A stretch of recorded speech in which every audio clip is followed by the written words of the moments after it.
Yo, kaibigan, na-miss ko kayo ha. Alam ko na-miss nyo tong video na to. Kaya lang, kahit nandito ako sa sakyan, kasi paluwas akong nandito ako sa Cavite, paluwas ako ng Maynila, natambak na yung katanungan nyo. Kaya gagawa na ako kahit sobrang ko ka-busy. Gagawan ko pa rin kayo ng video. Pasensya na sa mga nag-aabang. Pasensya na, hindi ako nakakapaggawa ng video. Although marami ng tanong. Bakit ako gagawa ngayon? Kasi tumawag sa akin yung tropa na nag-start na ng mag-hire yung mga manning agency. Prepare na kayo. Galaw-galaw na kayo dyan. Sayang ng panahon. Ang manning agency ngayon, marami ngayong maglalabas ang maglo-launch sila ng malalaking barko ngayong August, September hanggang December to first month of next year. Ito ang pagkakataon nyo na makasampa. Gumalaw na kayo dyan. Huwag nyo nang antahin na ma-expire pa kayo dyan. Kasi maraming malalaking barkongan nilo-launch. Yung mga tropa ko nagpo-post sila, nasa Yarda sila ngayon. Nasa Monfalcone, nasa Genova, meron sa China, meron sa Korea. Lahat, ang daming mga kasi nag-watak-watak na din yung mga kanya-kanya na ding diskarte sa buhay. Kanya-kanyang pag na-operan sa ibang kumpanya, lumilipat. Ganoon naman kung saan mas malaki doon tayo mag-stay dyan sa isang kumpanya. Huwag kayo matakot mag-apply. Kayong mga beginners, itong na tayo, diin na tayo. Ina-advise ko sa inyo to, gawin nyo to. Andyan sa mga video yung ginawa ko mga tips sa inyo. I-play nyo, magsulat kayo. Pero lagi kayo nako-confuse dyan sa documentation. Sa documentation, lagi kong paulit-ulit yan na sinasabi na gawin nyo muna yung prerequisite, yung fundamentals. Ano yon? Yung resume nyo, experience, certificates, achievements, promotions, mga certification ng mga mga nangyari sa Pilipinas or sa ibang bansa. Kasi even overseas, yung mga land-based dyan sa Qatar, sa Kuwait, yung mga nandyan sa Oman, mga nagme-message na kung po pwede, lahat tayo pwede. Ulitin ko, yung security, trabaho ng security kahit saan ka pumunta sa buong mundo, ang trabaho ng security isa ang trabaho ng security, access control, general peace and order, security screening. Kung meron man dyan mga ibang mga sobra-sobra, na lang yan. Depende na rin sa company kung nagre-require sila ng K9, nagre-require sila ng narco test, narco pouch, nagre-require sila ng vapor tracer, itemizer, sabri, ionize, kung iba-iba ang termino nila dyan. Pero lahat yan mga drug and explosive detector lang naman. Tsaka yung x-ray machines. May nagtanong sa akin, sir, kailangan po bang may x-ray machine training bago mag-apply? Di naman nakalagay doon sa prerequisite yung agency lang naman yun na nagre-require Yung iba, nire-required ko yung iba pinagtitraining, yung iba na may mga masuswerte na mga nakapag may mga x-ray machine sa mga previous nilang trabaho, points lang yon. Hindi naman talaga kinukuha dyan x-ray machine experience talagang security experience ka. Huwag kayong mabagabag dyan sa sinasabi nilang yan. Kasi sa totoo lang, business yan It's a points. Pero business yan Magbobolaan lang kayo nag-training ka lang dyan para magkano training yan. Subukan mong libre yung training na yan na ibigay nila. I-training nila sa x-ray machines. Kung nakapasa na, pinagbabayad pa kayo Di naman dapat pagdating doon sa barko may libre naman ng training dyan. Lahat ng tao, lahat ng security dito sa Pilipinas, bibihira dyan ang may experience sa security sa x-ray machine unless galing ka ng airport. Ang problema dyan pinagkakapirahan ng mga aplikante. But anyway, ang gawin nyo na lang, gandaan nyo yung resume nyo, Nandiyan yung mga tips na ginawa ko sa sa mga previous kong video. Yun ang nyo, mag-note kayo kasi magbe-base ang principal sa at saka yung fleet managers o recruitment dyan sa resume mo lang naman. Kaya sinasabi ko sa inyo 40 to 50% na paano kayo ma-hired, yung maganda yung resume nyo, maganda presentation nyo. Kasi parang parang bidding yan ng isang product. Galingan mo mag-advertise, galingan mo mag-demo. So yun yung resume mo. Pag magaling ang representation mo, edi may chance ka. So tanggalin nyo yung pwede na yan, okay na yan. Hindi, marami dyan mas magagaling, marurunong. Paturo kayo, huwag kayo mahihiya. May lahat ng tao may kainaan, pero magpaturo kayo kung paano gumawa ng magandang resume. Then lahat ng experience nyo ilagay nyo dyan. Sa resume, huwag nyo ilagay kung saan kayo pinanganak, saan kayo nag-elementary, nag-high school, hindi na.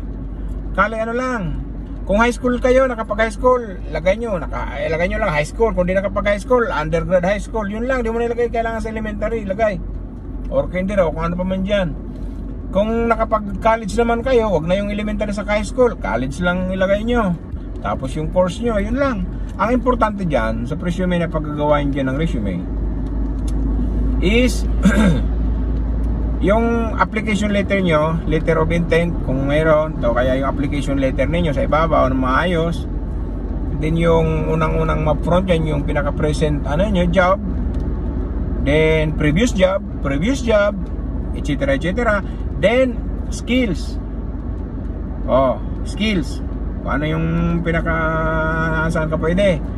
Then yung mga expertise ninyo. Then achievement. Yun lang. Ano mo mga position nyo dyan? Aplikante pa lang, di kailangan dyan ng pataasan ng position, pagandahan ng position o kung saan. Pagandahan ng presentation ng resume ninyo. Experience ba? Ngayon, nagawa nyo na yan. Sir, kailangan na bang kumuha ng SOLAS, ng passport, Seaman's Book? Dati kasi kami, ang passport namin, 5 years. Mabilis ma-expirean kami. O 3 years to 5 years. Ngayon 10 years na. Ngayon, kung may extra kayong pera, may extra kayong oras, dahan-dahanin nyo na. Kumuha muna ng, let's say, yung pagka, hindi ko sinasuggest na kumuha na kayo, Kung mayroon kayong oras, mayroon kayong extrang pera, ang unang kuhanin ninyo, Seaman's Book. Kasi mas mataas, parehas na yata sila 10 years. Kung alin ang mauna, mas saan kayo komportable, kunin nyo Seaman's Book passport. Kung meron na kayong extrang oras at extrang pera, kasi karamihan dyan mga naka-duty, bibihira, maglilib pa para dyan. So pero kung wala pa naman, apply muna kayo, gandahan nyo, galingan nyo sa interview, ipasa nyo interview. Then pagka napakapasa kayo sa interview, kalmahan nyo lang. Huwag nyo sabihin sa mga kasama nyo na may nilalakad kayo, nakapasa kayo, sisiraan kayo nyan hanggang di kayo makaalis. Lalong yung hard time ka. Imbis, alam mo, ang ugali ng Pilipino, ayaw niya ng mga ang kapwa, mga trabaho niyan. Sisiraan ka pa niyan, chichismis ka hanggang sa masisante ka dyan. Since wala ka ng resources, dilugmok ka. Huwag kayong alam sa mga kasamahan nyo na nag-apply kayo. Suluhin nyo yung apply nyo. Huwag kayong nag-apply na magkakasama dyan sa katrabaho nyo. Tara, sama tayo, tara, punta tayo. Matuto ka mag-isa. Para pag nakaalis ka na, ikaw lang mag-isa. Kasi asahan kayo ng asahan dyan. Parang group, group date, group application. Ikaw lang.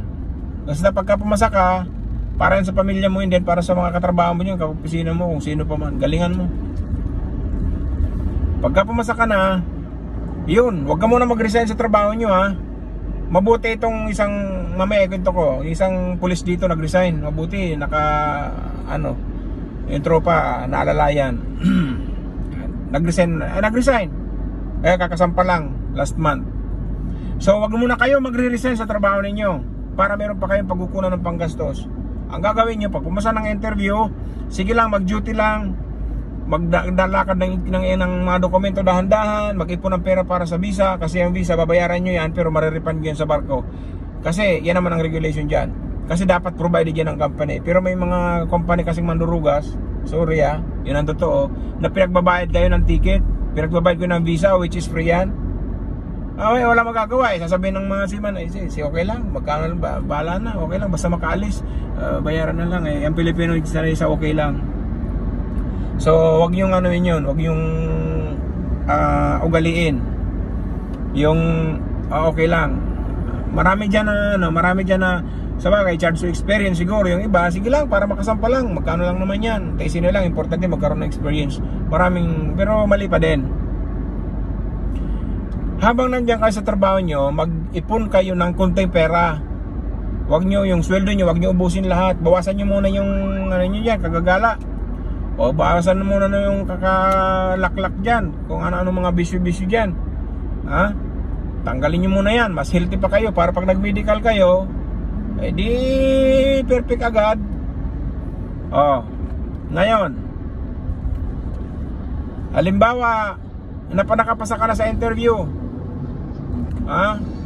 target laging think positive, isipin nyo lagi makapasa. Pag nakapasa ka na, huwag ka muna magre-resign, trabaho ka lang ng trabaho, huwag mo ipagkalat na pumasa ka na. Asawa mo lang, kapatid mo, magulang mo nakakaalam sa ganyang mga results.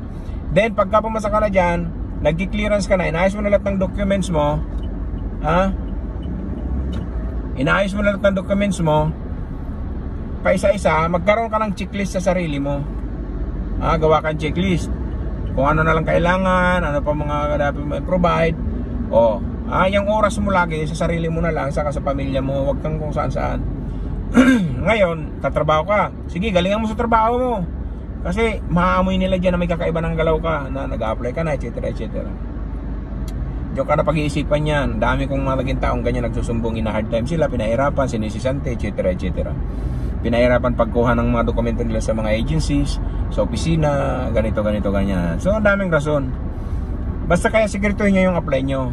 Then, pagka-complete na kayo sa requirements, tinawag kayo for final interview, tinawag kayo for visa interview, excuse me, tinawag kayo, ihanda nyo sarili mo para sa mga sa mga interview na yan. Ipasa nyo, kasi lahat pumapasa sa visa. Huwag lang kayong yung parang, alam mo ang tao, alam mo mga crew members, kaya yan bumabagsak sila sa interview sa visa, kasi di sila confident sa ginagawa nila, sa mga katanungan sa kanila, kasi nininervyos. Di ka naman dyan papatayin sa interview, tatanungin ka lang naman kung kaya ka na talagang magtrabaho mag-isa sa outside Philippines, outside the country. Di mo na kailangan magulang, so di mo na kailangan ng assistance, so kaya mong makasurvive doon. Tatanungin ka lang naman kung talagang pang security ka. Kaya nga security in-applyan mo, kailangan matikas ka. Ngayon, pagka pinasa mo yung visa, okay pa, meron pa yan. Pasa mo yung visa, depende kung Schengen or US, kasi pero lahat yan, nag-US kasi ang mga lahat ng barko. Pagka yung pinakuha kayo ng US visa, Schengen visa, China visa, lahat, sige lang. So kaya sinasabi ko sa inyo, mag-ipon kayo, kasi may mga ganyang untowards na mga gastusan. Ready kayo, hindi kayo hingin sa asawa nyo, hindi kayo hingin sa kapatid nyo, mangangamoy pa kayo kung kani-kanino, makikiusap kayo, yung di ka pagbigyan, may masama pa loob mo. So from now, mag-ipon ka na ng para dyan sa pang-apply mo. Hindi malaki ang gagastusin sa pag-apply, kasi ang pagsisiman, na kahit sino pwede magsiman, ay libre. Medyo lang magastos dyan yung documentation, kasi hindi ka naman talaga seaman. Unless seaman ka, magkakait nga mga seaman, nagagastos lahat. Pero hindi ganun. Magkano lang naman yung sulas?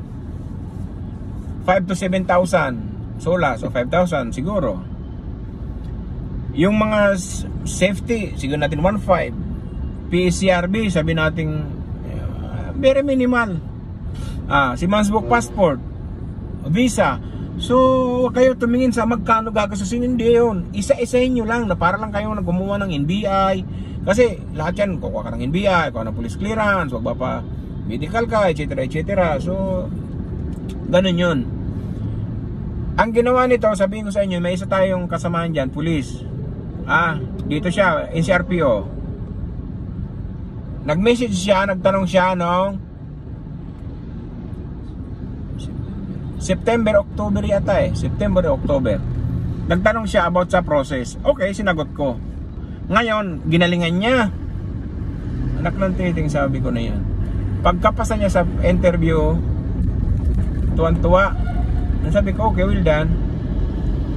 Sabi niya sa akin, sir, nag-resign na ako, pero may promotion sana ako, pa Police Master Sergeant ako. Kaya lang, kung uubusin ko pa yan, ilang taon pa, parang may pagkakataon na ako dito para makapag-ipon. Sabi ko, ano mo yan? Chance mo yan. Ayaw ko sa kanya, mag-usap ko yung ng asawa mo, no, family mo, kung magdidesisyon ka. Puta, nalaman ko, nag-resign. Resign na siya sa PNP. Sir, sabi niya sa akin, anong susunod natin mga akbang sa ganito? Sabi ko, walang iya ka, nag-resign ka agad.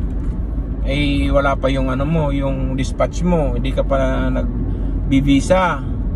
Pumasa ka pa lang sa principal. Eh, sa sobrang katuwaan niya, sa sobrang stress na rin siguro, dahil investigador siguro, sobrang dami niya ng stress, nag-resign na. Sabi ko, good, okay na yung decision mong yan, maagang ano, para may chance ka pa para makapag-ipon. Ang ginawa niya, tinudo niya na yung pag-apply. Eh, in God's will. Tinawagan siya ng principal for medical. Nag-medical, sumabit lang siya sa blood, niya, medyo mataas daw yung dugo, tapos mataas yung medyo yung uric, ano ba yun? Parang ganoon. So, nagamot. Awa ng Diyos, oh. Si police, ayun, sumampa na. First contract. Si police, dapat pa Executive Master Sergeant na siya ngayon. Pinagpalit niya na. Ayun, tuwang-tuwa. Sabi ko, magkano sweldo mo? Sabi niya, sir, ito yung yung kontrata pinirmahan sa Pilipinas. Sabi ko, magkano? Okay, may dagdag pa doon sa barko. Pagdating doon, iba kontrata doon. Tama nga, pagdating doon ibang kontrata. So, tuwang-tuwa yung asawa niya kasi ang pinirmahan niya ng kontrata is $1,800. So, magkano yung $1,800 ngayon? O, meron pa sila dong na overtime. So, tuwang-tuwa kasi nakaalis na, matagal na pala nilang gustong plano yan. Eh ngayon lang tinuloy. So pero hindi ko sina-advise. Nagkataon lang tong pumasa eh. Nagkataon lang to na may natawagan agad. Matikas din. Tikas din kasi mula nung daw siya, nung nanonood ng videos, mula nung parang pumasa, ang ginawa niya, inintaw niya na rin yung pagyuyusin niya. Puro na daw sa exercise. Kala nga ng asawa niya, ng bababae na kasi may pinupurma na, yung pala naghahanda na para sa medical. So hindi na siya nag-inom, parang gano'n siguro, kain na lang ng pagkain. Pero pinaghanda niya yung sarili niya para sa medical. Ano siya, naglalakad siya ng araw-araw, halos 3-4 times a week. Lakad, siya, walking, exercise. Di mo naman kailangan mag-gym eh. Talagang kung may time ka, go. Basta kailangan fit. Di pumasa ng medical na, pumasa na ng visa, lahat-lahat. Ngayon, nung tumawag sa akin, andyan siya si Ronnie Boy. Andyan sa Copenhagen. So, nasa North Europe sila ngayon. Nakakatuwa. Kasi, napasahan niya lahat. So, dapat pala, doon pa daw siya nagsiman. Tuwang-tuwa siya, pagsuldo niya daw $1. Ha! Pagsildo niya ng kasi $400 yung allotment niya. So meron pa siyang 1,000, magkano ba? So yung 1.8 niya binawasan ng $300. Oh. Di 1,500. Magkano yung 1,500 niya na pera? Ang dami niya daw $1. Libre pagkain, libre lahat doon sa barko lahat. Tuwan-tuwa. Ay mga kasama niyang pulis ngayon. Saka yung tropa niya sa BGMP. Gusto na din mag-apply. Yung kapatid niya na rin, police major, gusto pa daw magbarko kasi nga ngayon lang naman na-promote, ngayon lang nakaganyan ng sweldo. So tumas na rin yung cost of living, gusto din daw mag-apply. Sinasabi ko sa inyo, kahit sino pwede, kahit nga hindi seaman, kahit nga Di nakapag-high school o nakapag-high school, nakapag-tisda nasa barko. Jesus, Diyos ko po. Ilang taon ako, 17 years ako dyan. Lahat ng ano sa cruise ship, tanong niyo sa akin kasi isa kami sa mga starter dyan sa cruise ship na Pilipino. O kaya mayroon ako na nahawakan ni Police Major eh. Yung isa dito na may ano dito nagkaroon ng shoot sa Luneta, yung dalawa nun naging tao po eh. Ngayon, 'di ba? Hindi mo masasabi yung destiny, pero magsikap ka. Ini-encourage ko kayo diyan. Kahit sa lahat ng branch, ng government or private o kung ano pa man. Seryosuhin niyo yung pag-apply niyo kasi sayang din, malaki sweldo. Kung dito stable kayo, maganda pwesto nyo, hindi kayo stress, di pwede naman dito, survive na kayo dito. Kaya lang, kung meron kayong mga pangarap na mga mas madali mag-ipon doon. Then pag nakaipon kayo, wag lang kayo magkabulastugan doon, di tsaka kayo uminto para may time pa kayo para pagtanda. Hindi yung tulad ng ibang, ang dami namin dyan tinatumanda na sa barko, di pa humihinto kasi walang ipon. Bakit? 3-4 asawa, daming pamilya. Yung iba naman dyan, may isang asawa, kumuha naman ng 100,000 ari-arian, paano pa inihinto? Puro na investment, ginawa mo ng investment yung asawa mo, wala nang time para sa inyo. So wag naman ganun, maawa naman yung mga asawa nyo sa inyo. Tama lang, nakabuhayan. Wag naman humangandang sobra-sobra, kawawa din yung seaman. So mag-apply na kayo, kaya ako gumawa ng video na to. Gawa na kayo, kumilos-kilos na kayo. I-browse nyo na yung mga manning agency dito sa Manila na may mga hiring kasi nag-uumpisa ng bakbakan. Baka isa na kayo dyan sa makakaalis, sayang ng pagkakataon. Yung pamangkin ko nga, ano yun, to be honest, naka first year high school yun. Pagkatapos first year high school, pinag-TISDA ko. Tapos yung mag-TISDA, nag-insito yun, parang ko nag-culinary, ano dyan. Tapos nag-apply dyan dito sa Pilipinas dyan,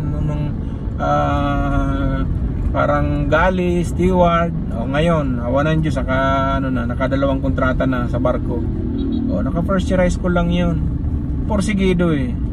Pero yung mga college graduate dyan, mga lisensyado pa, hanggang ngayon padidi pa rin ng mga magulang nila. Bakit? Hindi madiskarte. Yan, ito nga itong mga di nakapag high school, naka first year high school lang nasa ibang bansa Bakit? Nagpursigi. Pursigi ka, ano ba talaga target mo? Ano ba gusto mo sa buhay mo? Di magpursigi ka talaga, kunin mo, mag-aral ka, aralin mo yung mga sinasabi kong yan, go. Ipong ka. Para masarap ang buhay ng pamilya, nakakapag-aral na maayos, kumpleto sa gamit ng mga bata, kumpleto kayo sa gamit, may bahay, may sasakyan, mga insurance. Ito yung pagkakataon. Ini-encourage ko lang naman kayo yung gusto lang. Yung gusto lang. Kasi napapanahon na ang daming kinukuha ang Pilipino, to be honest. Daming kinukuha. Kasi napaka-hospitality ng Pilipino pagdating sa pagdating sa trabaho natin, lalo sa ibang bansa. Di madam Pilipino. Basta kayo, binibigyan ko kayo ngayon ng hudyat at kumilos-kilos na kayo. Gumalaw-galaw na kayo. Wag nyo na akong tanungin kung paano dyan yung mga kasi andyan lahat sa video di ba? Kung ano yung tanong niyo yung mga alam mo nyo talaga, hindi nyo talaga alam, pero yung basic na andyan sa video, kayo nyo lang dyan, na andyan lahat dyan. Play nyo, sulat nyo. Yung isang security dito sa yan ang hotel dito. Andito na kasi ko sa Ross Boulevard.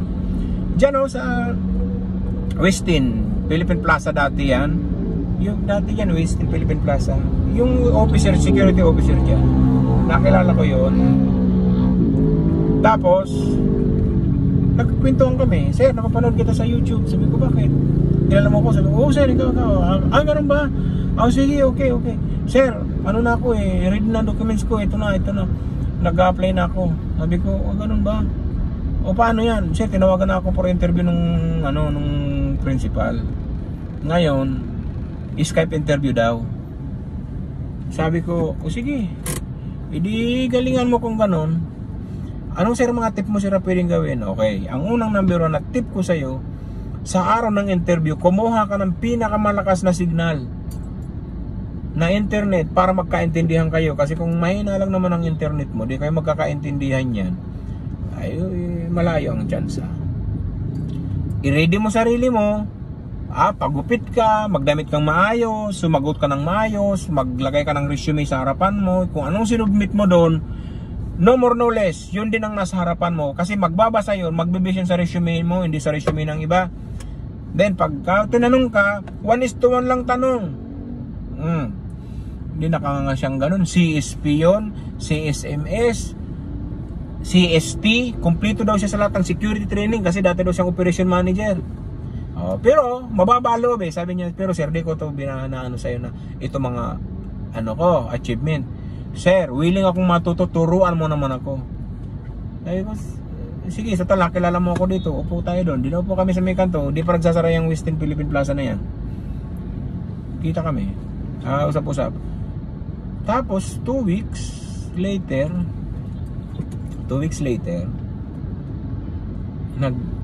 nag-text, sir, pumasa na po ako sa principal, mag-medical na daw po ako. Sabi ko, good, tuwan-tuwa ako, ayos, palakpak pa nga ako. Sabi ko, congrats. Sabi niya, kaya sir, may problema. Ay ko, bakit?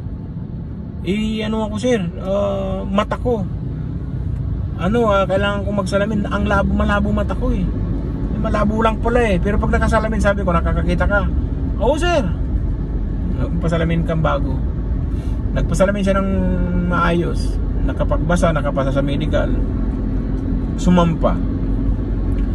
Bago nagsara ngayon, siguro nakadalawang kontrata na 3. Bago nagsara yung Western Philippine Plaza, awan ng Diyos, nakasampa na siya. Nakasampa na siya. 45 din na siya 44 years old. 44 na yun. Ayun. Sabi niya, awan ng Diyos, yung yung anak niya nasa private school na din. Tapos, meron na rin siyang hulugan na Montero ngayon. Tapos, dati nangungupahan sila dito daw sa may Malibay. Ngayon meron na daw siyang inuulugang bahay sa Tansa. Data parang 10,000 yata a month. Malaking bahay So, sabi ko, maganda. Okay yan, goods. Sabi niya, sir, salamat Sabi ko, kasi yun, nagsikap ka lang hindi ko naman inaanyo yung pasasalamat, pero magpasalamat ka sa siyempre sarili mo, sa Diyos, kasi binigyan ka ng pagkakataon. Tumino ka, sabi ko doon. So, bakit ka ko ini-encourage? Labanan ng palag to sikmura Kailangan dito pasarapan ng buhay Ibig sabihin, tumanda man tayo, meron tayong pupuntahan, meron tayong magre-retire tayo.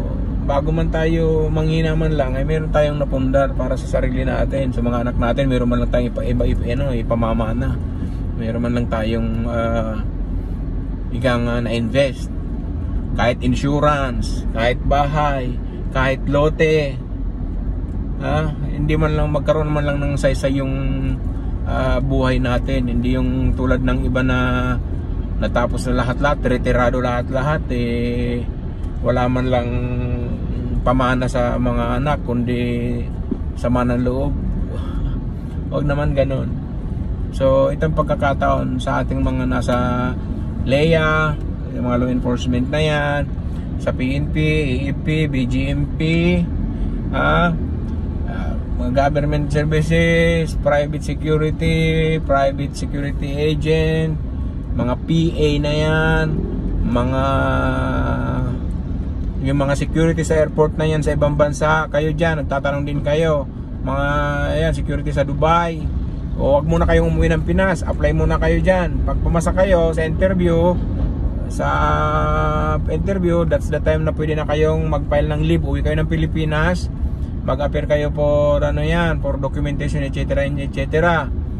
Ngayon, tapusin nyo yan, mag-indefinite leave kayo, huwag muna kayo umalis sa trabaho nyo kasi para anumang mangyari, pwede kayong bumalik. Ngayon, kung natanggap na talaga kayo, paalisin na kayo dito, then go resign. Huwag kayong magre-resign kung hindi pa kayo natatanggap ng principal. Lalong-lalo na pag hindi pa kayo pumasa ng medical. Huwag nyo na isipin yung mga visa, papasa kayo sa visa. Yung medical, isipin nyo muna yung health nyo, mamaya may problema. So, gamutan pa yan. So, ingatan nyo yung buhay nyo para diretso lang yung ano nyo dyan. Yung pag-a-apply. So,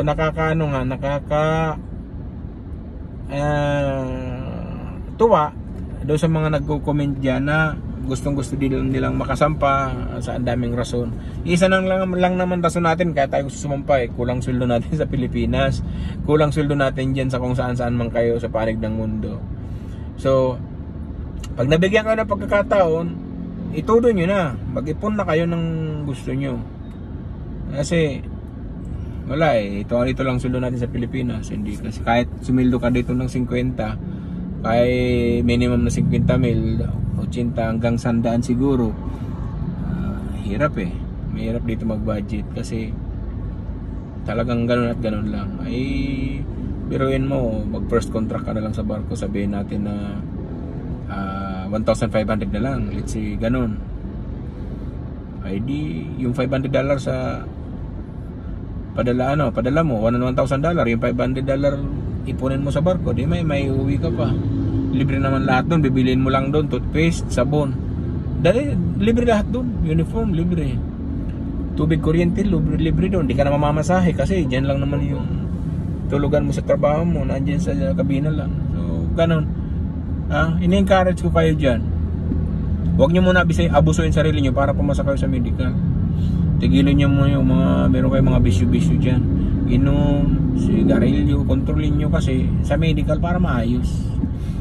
Lalo na kung mga drugs na yan.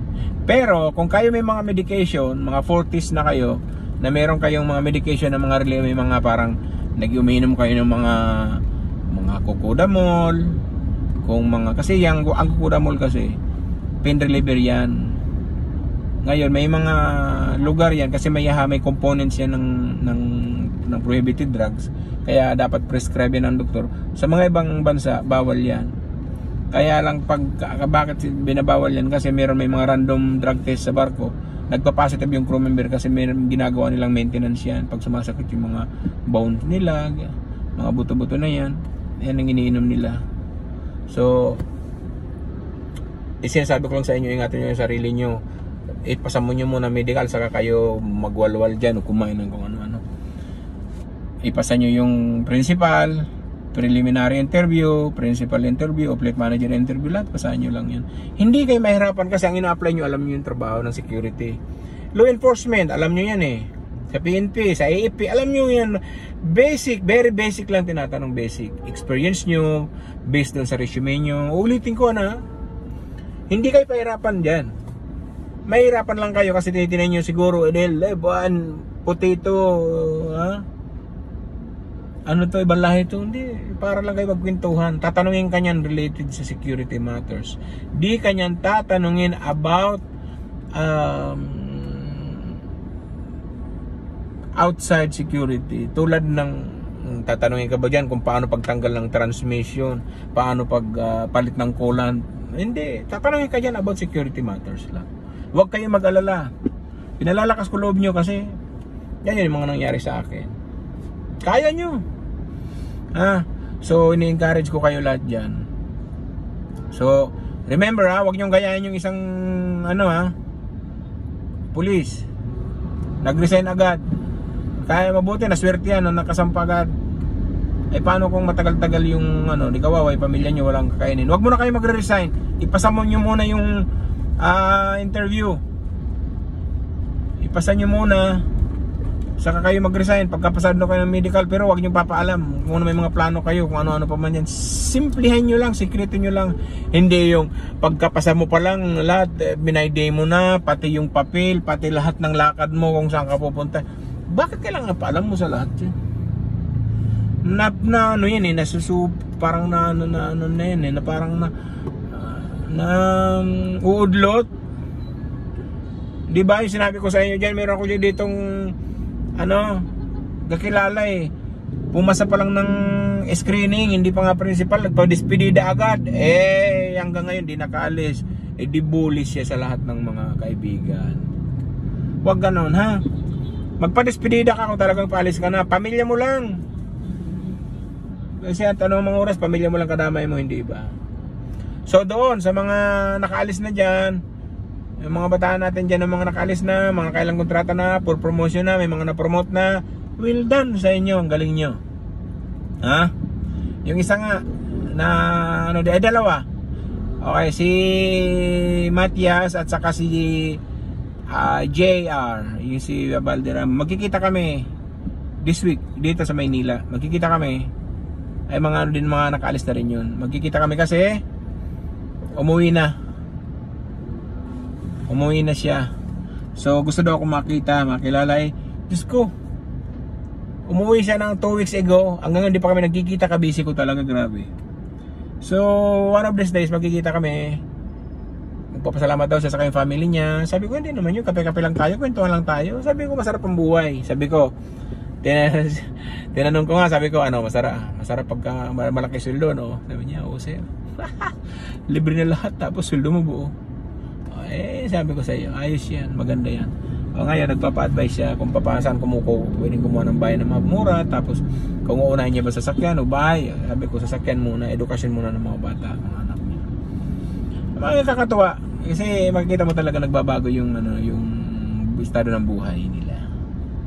Alright, so yan lang muna kasi dito na ako, sobrang ka-traffic dito sa Maynila. Ka-traffic